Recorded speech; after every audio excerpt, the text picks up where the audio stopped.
also makes me mad. There's no names in the back of their uniform. Dylan and I have a hard enough time knowing who these guys are in the first place. Now we're going to be lost. Hello and welcome back to Dodger Debate. I'm Jack Harris, the LA Times Dodger beat writer, along with our columnists Bill Plaschke and Dylan Hernández. And this will not be the last Dodger Debate we do. I told you this year. You all gave me a lot of. Well, this was never going to be the last one. Okay, if that lost today, it would have been Game 7. This will not be the second to last one. I predicted tonight was going to happen. I guaranteed it, and everybody gave me crap for it. I was right. You mean I was right? I mean, you were right, and then you were right again. I think you were right on like 5 columns tonight. And he was right. Well, he's not right yet, but they're one step closer to proving him right too, because the Dodgers have won the National League. They defeated the New York Mets 10-5 in Game 6 of the NLCS tonight to go to the World Series, where they will face the New York Yankees starting on Friday. It's the Dodgers' 25th ever pennant. It's their 4th in the last 8 years, and they're trying to win their first full season championship since 1988. Have a parade like Dave Roberts was yelling at the crowd post-game. Probably not a place that I think us or many people at various points of this year expected the Dodgers to get to. What do you make of this accomplishment, what it means, how unexpected it was, and where they go from here? I think it's huge. I think it's like they said at the start of the season, they thought this was going to happen, but they didn't think it happened in this manner. All the injuries. Remember, the season started with Ohtani. We thought he was a gambler. He lost $16 million. We thought he was in a gambling scandal. Mookie, we thought Mookie Betts was a shortstop. He got moved. All kinds of disharmony, distractions.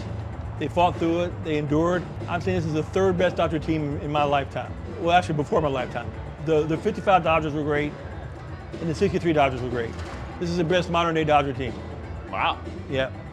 Okay, top that take. Yeah, I'm not quite sure about that, but I mean, I do think that this kind of goes as much as I disagree with this philosophy, right? This is the whole let's get into the playoffs every year and see what happens, right? This is kind of the proof of concept for that. The right? crapshoot. Yeah, right. Because I don't think that, right? I think the 17 team was better. I think probably they were better in 20 and 21.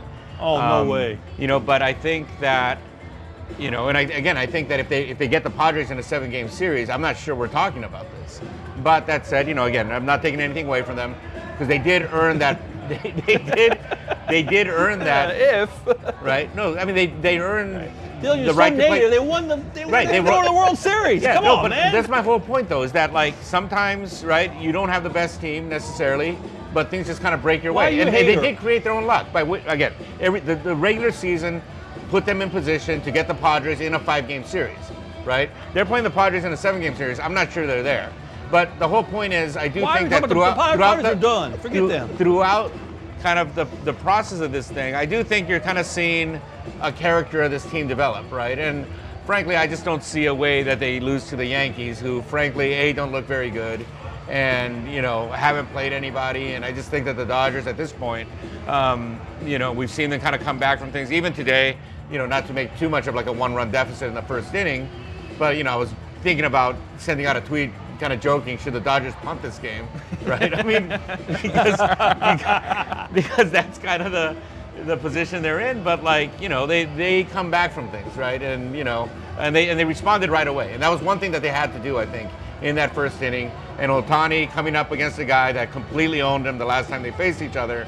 Ohtani gets on base with a hit and, eventually scores, on that 2-run, who drove in? Tommy Edman, the man of the day. NLCS MVP, Tommy Edman. I'll kind of find the middle ground between your takes, because I don't think this is one of the all-time most talented Dodger teams, especially in its current state. That's why they're going with a bullpen game while trying to close out a pennant.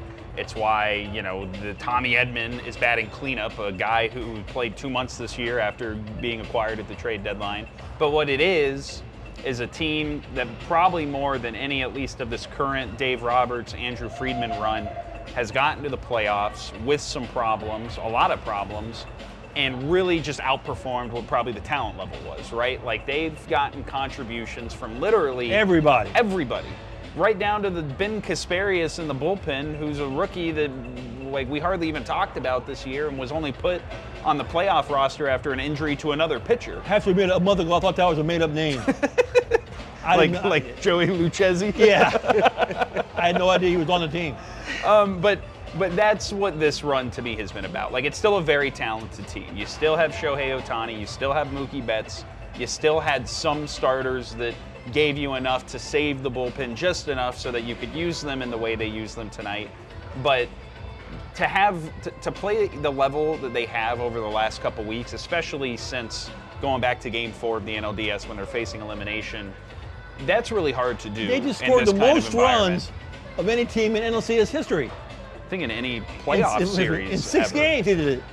This lineup is so deep. Taking really good at-bats when it matters. Making adjustments to Sean Manaea from Game 2 to Game 6 in a way that really matters. It's figuring out the right lanes to put the relievers in and then trusting guys in certain spots. I mean, tonight I thought probably the biggest moment of the game was Ben Kasparius getting out of that second inning on what wasn't a very good pitch to Brandon Nimmo, a fastball right down the middle. But, you know, he pops it up. It's a bad swing, and the Dodgers take a good break, and then they go and they put 4 runs on the board in the 3rd inning. Will Smith, who's been having a terrible postseason, has a really huge hit to open up some breathing room. It's just Hernández got hits. Yeah, you can go through so many little examples of things that have gone right this postseason from so many different guys in so many different situations, and that's a tough thing to do. Like, the Yankees are in the World Series because they've had 2 really good starting pitchers, and they've had 3 guys hit really important home runs at different times. And that's their whole team. Right. And like, even with the Mets, like, I think the Mets were kind of like the Dodgers with the, bunch of different guys contributing or whatever. But like, once you shut down Francisco Lindor and once you got to some of their starting pitchers, right. And that's what to me is so impressive about this Dodger team, is that they were not set up to go on this kind of run. There were real doubts about their ability to even get past the Padres. And not only were they able to raise their level of play, but they took all of that emotion and intensity and external questioning of who they were and what they were going to be able to do, and they channeled that into what's been really their best 2 weeks of probably the entire season. And that, is something that, like, that's what October baseball is all about. Which will make them one of the greatest Dodger teams in LA franchise history. Yeah. If they beat the Yankees in 5 games, which they should do, they got to be considered an all-time great team. And Dave Roberts, what kind of great job has he done? They got to give him a lifetime contract. He's been unbelievable. 2 weeks ago, if they lose Game 4 of the NLDS, he's done. It's definitely possible that would have happened. And now he's tremendous. He does a tremendous job. He's I think the 6th manager ever to win 4 pennants with one team. He's 4 wins away from probably cementing a Hall of Fame. And the way he's handled the bullpen and the fans, all your fans who keep giving him crap, zip it. Because he's been a great manager. I did think that was one of the cool moments tonight, is when he's addressing the crowd and their cheer. Like, so many times he's been, even last year when he was making good decisions in the NLDS against the Diamondbacks, like, he was getting booed when he went out on the field. And so I thought that was a cool moment. And yeah, I think, I don't know, does Dylan want to be negative here? Be like, oh.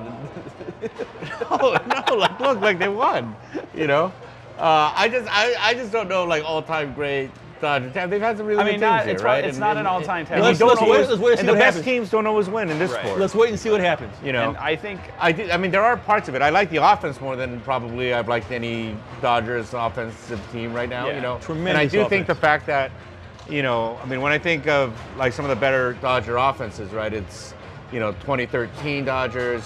When Hanley Ramirez was just like unconscious. The great thing here, it's like Ohtani really kind of stayed. I thought especially today. Right, he really stayed within himself, was willing to kind of pass the baton. You see kind of that trust that he's developed in his teammates that he probably, kind of like a completely alien thing to him, given that he played on the Angels for the last 6 years, and keep in mind, like, he had a part in constructing this roster too, in the sense that, I was down in the clubhouse talking to Mark Walter and Todd Bowley, 2 principal owners of the team, and they were talking about how, hey, he made this happen. He came to us and said, hey, don't pay me right away. Use this to build out a roster. Pay me anything right away. That's the kind of thing Tom Brady did in New England, and that's what won all the championships. So that's a brilliant move by him. All right. Is there anything else you guys want to cover from this game or what's No, happened? this game is history. Yeah, Let's go to the Yankees. Plaschke's right. The Mets are dogs. And you know what? I think the Yankees are frauds. I don't think the Yankees are that good either. Yeah. So let me ask you, are you worried that the Yankee Stadium press box does not have a window? No, it does not. We have to wear long johns to the game. That's ridiculous. Covering a baseball Like game ski wearing thermals. long underwear. That's ridiculous. I hear they do have good press dining, though. Yes, they do. That's true. Yeah, we're going to freeze. How do you feel about this Yankees matchup? Outside of them being frauds, apparently. I just think they're very much like the Mets. They have a couple good players. What I love is their star reliever, Luke Weaver. He was terrible for Arizona. He was terrible for St. Louis. We saw him here at Dodger Stadium many times. He's I don't know what, he's reborn or something. He's not that good. The bullpen's not that good. They almost blew lead to Cleveland. Cleveland should have beaten them. But it's a Yankee, so it's big, all this legend and all this pomp and circumstance. I'm already sick of it. Yeah, I mean, if you look at the way that the Dodgers have kind of like gone after guys, right? Both the Padres series and the Mets series, kind of deploying their high leverage guys when the meat of the lineup comes out. Given how top heavy this Yankees lineup is, and given how like decisive and aggressive Dave Roberts has been making his moves, right? I mean, even in game, what game was this? This was 6, so the last one was 5. Roberts yesterday. Game yesterday. Well, Roberts was even keeping 5 goes for 6. Keep in mind, Roberts was decisive even like in punting the game, right? The one thing about Roberts is that he's very decisive, right? This is what we're going to do. Boom, you go at it. And I just kind of think the way he's managed, and kind of the leverage guys that they have in the bullpen, they're probably going to be able to, you're not going to you're going to get hurt by them at some point. But I feel pretty decent about their chances of at least containing those guys. Who would you take right now, Ohtani or Aaron Judge? I'd take Ohtani. I would too. The one thing I'll say about Ohtani, even though he's not having a great postseason, he's having a better one than Aaron Judge. And I think, to Dylan's point, what will be very interesting to me about the World Series is how do you match up against those Yankees hitters? How do the Yankees, can their 2 starters basically give them 4 really good starts? Because I think that's what it's probably going to require to beat this Dodger team. And when you look at it through that lens, it's hard to feel bad about the Dodgers' ability to, again, neutralize or at least contain their star players and count on their depth, which has been so key so far this postseason, to try to carry them to 4 more wins. The dumbest question asked in the postgame press conference today, somebody asked when they asked Muncy if he was excited about seeing the pinstripes. The Yankees don't wear pinstripes on the road, people. They wear gray. Also, it makes me mad, there's no names in the back of their uniform. Dylan and I have a hard enough time knowing who these guys are in the first place. Now we're going to be lost. No, we won't. We'll just be like, that's number 12. Yeah, okay. That's number 6. I like 6. No name. That number 99 is pretty good. Who's that? Spend a buck. Put some names in the back of the jerseys. All right, well, we'll be squinting to see who's on the field Friday night. That'll be Game 1 of the World Series. Oh, Jack, is Freddie going to play? We will see. I think the idea of him not playing today was so that he could have, partially, at least another day if there was a potential Game 7, but a full week of rest going into the World Series. So I'd be a little surprised if he doesn't. He was theoretically available off the bench tonight. Kind of same story with Gavin Lux, who didn't play. But, they worked around it. Max Muncy had a good game. Kike Hernández had some good moments. Chris Taylor even had some good moments tonight. Chris Taylor coming back from the dead. He's been tremendous tonight. And yeah, I mean, all examples of kind of what we talked about and the thing that have gotten the Dodgers to this point, which is back in the World Series, where they will face the New York Yankees. We'll be talking about it plenty coming up this week. We'll be writing about it a ton online at latimes.com, so go check that out. Until we talk to you again, for Dylan and Bill, I'm Jack. Thanks for watching.